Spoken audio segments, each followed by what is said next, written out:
Hello guys, তোমরা কেমন আছো? আজকের ভিডিওতে আমরা ডেথ নোট এপিসোড 3 দেখব। গত এপিসোডে আমরা আইসিপিও এর কনফারেন্স দেখেছি।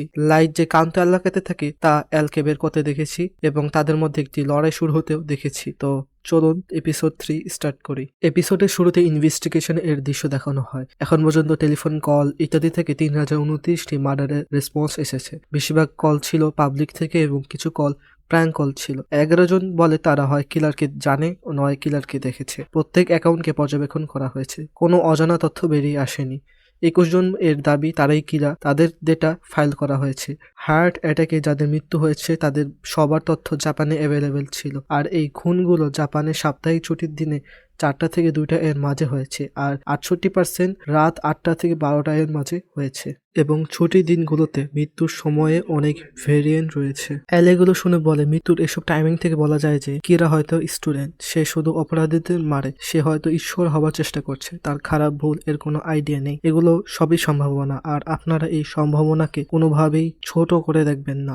একটি রিকোয়েস্ট করে পুরো টিমের কাছে যে খুনগুলোর আবার ইনভেস্টিগেশন করা হোক এবং ভিকটিমদের আইডেন্টিটি জাপানে কিভাবে লিক হয়েছে এবং তাদের চেহারা পাবলিকে দেখানো হয়েছে কিনা তা বের করা হোক। তারপর অন্য দেশে দেখা যায় লাইট তার ছোট বোনের হোমওয়ার্কে সাহায্য করছে। তখনই তাদের ড্যাড চলে আসে এবং আমরা দেখতে পারি তাদের ড্যাডই সেই ইনভেস্টিগেশন টিমের চিফ। এরপর খাবার টেবিলে কথাবার্তা চলে। তার বাবা জিজ্ঞেস করে যে লাইটের পড়াশোনা কেমন চলছে। আমরা জানতে পারি লাইট সবসময়ের মতো টবে রয়েছে। আমরা আরো জানতে পারি যে লাইট একজন হ্যাকার, যে কিনা তার পুলিশদের কম্পিউটার হ্যাক করে ইনভেস্টিগেশন এর সব তথ্য পেয়ে থাকে। তাদের নেটওয়ার্ক সেম হওয়ায় ধরা পড়ার কোনো চান্স নেই। লাইট রিওককে বলে যে সে যদি মৃত্যুর কারণে হার্ট অ্যাটাক লিখে তাহলে সে যে মারা যাবে তার মৃত্যুর সময়কেও কন্ট্রোল করতে পারবে। এরপর দেখা যায় মৃত্যুর পরিমাণ বৃদ্ধি পেয়েছে, এখন প্রতি 1 ঘন্টায় 1 জন করে মারা যাচ্ছে। এল বলে এখন আর এটা মনে হয় না যে কিরা একজন স্টুডেন্ট। এল বলে কিরা বলতে চায় যে সে যাকে ইচ্ছা তাকে নয়, বরং যখন ইচ্ছা তখন মারতে পারে। এল বলে যখন তারা বুঝতে পারলো যে কিরা একজন স্টুডেন্ট তখনই কেন এরকম হলো, এটা কোনো কাকতালীয় ঘটনা নয়। এটার মানে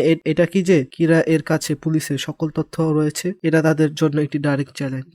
অন্যদিকে লাইট বলে এলের কাজ আরো কঠিন হবে, কারণ সে এই মুহূর্তের জন্য আরো 50 অপরাধী বাঁচিয়ে রেখেছে। সে আরো বলে পুলিশ অফিসাররা এলের উপর বিশ্বাস করে না, আবার এল অফিসারদের উপর বিশ্বাস করে না। যার নাম জানা নেই, চেহারা দেখা হয় নাই, তার উপর বিশ্বাস করা কঠিন। এল যখন জানতে পারবে ইনভেস্টিগেশন টিমের কাছ থেকে তথ্য লিক হয়েছে তখন সে তাদের উপর জাজ করা শুরু করে দিবে, আর যখন সে এটা করবে তখন পুলিশ অফিসারদের তার উপর থেকে সব বিশ্বাস চলে যাবে। বাহির থেকে দেখা যাবে পুলিশ আর এল মিলে তাকে অর্থাৎ কিরাকে ধরার চেষ্টা করছে, কিন্তু আসলে এল অফিসারদের ইনভেস্টিগেশন করছে এবং অফিসাররা এল এর ইনভেস্টিগেশন করছে। সে এল কে খুঁজে বের করবে না, বরং পুলিশ তার হয়ে এল কে খুঁজে বের করবে। এরপর দেখা যায় 3 জন অফিসার রিজাইন করেছে। কারণ হিসেবে আমরা জানতে পারি যে এখন পর্যন্ত যে সকল অপরাধীদের মৃত্যু হয়েছে তাদের সবার ছবি ও নাম জাপানে পাবলিক ছিল এবং এই অফিসারদের নাম ও ছবিও জাপানে অ্যাভেলেবেল, এবং তাদের ভয় কিরা তাদেরকে মেরে ফেলবে, তাই তারা চাকরি ছেড়ে দেয়। তারপর আমরা দেখতে পারি FBI এজেন্টরা 4 দিন আগে জাপানে এসেছে এবং তারা এই কেসে জড়িত পুলিশ অফিসারদের ইনভেস্টিগেশন করছে। আমরা জানতে পারি এই কেসে 141 জন পুলিশ অফিসার জড়িত, এবং এল বলে কিরা হয় এই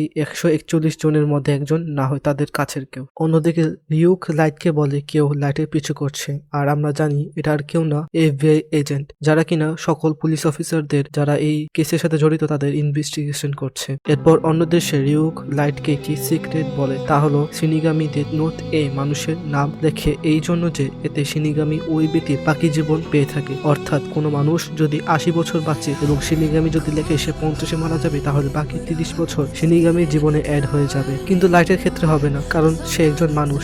সে যদি কারো নাম লেখে তাহলে তার জীবনে বাকিটুকু লাইটের জীবনে চলে আসবে না। আরেকটি বিষয় হলো যখন শিনিগামি কারো চেহারা দেখে তখন সে তার নাম জানতে পারে, কারণ শিনিগামিদের চোখ এর জন্য তার চেহারার উপর তাদের নাম এবং বয়স দুটোই দেখতে পাওয়া যায়, এবং বয়সটি শিনিগামিদের টাইমে দেখা যায়, যা হিউম্যান টাইমে কনভার্ট করলে তা স্পষ্ট বুঝে যাবে। কিন্তু শিনিগামি চাইলেই যে ডেথ নোট উঠিয়েছে তার চোখেও শিনিগামিদের মতো করে ফেলতে পারে, কিন্তু এর জন্য তাকে ডিল করতে হবে। ডিল হলো ওই মানুষের অর্ধেক জীবন শিনিগামিকে দিয়ে দিতে হবে। অর্থাৎ লাইট চাইলে শিনিগামিদের চোখ পেতে পারে এবং যে কাউকে চেহারা দেখা মাত্রই মেরে ফেলতে পারে, হোক সেটা এল অথবা FBI এজেন্ট, এবং এর উত্তর আমরা নেক্সট এপিসোডে পাবো। And thanks for watching guys, দেখা হবে নেক্সট এপিসোডে।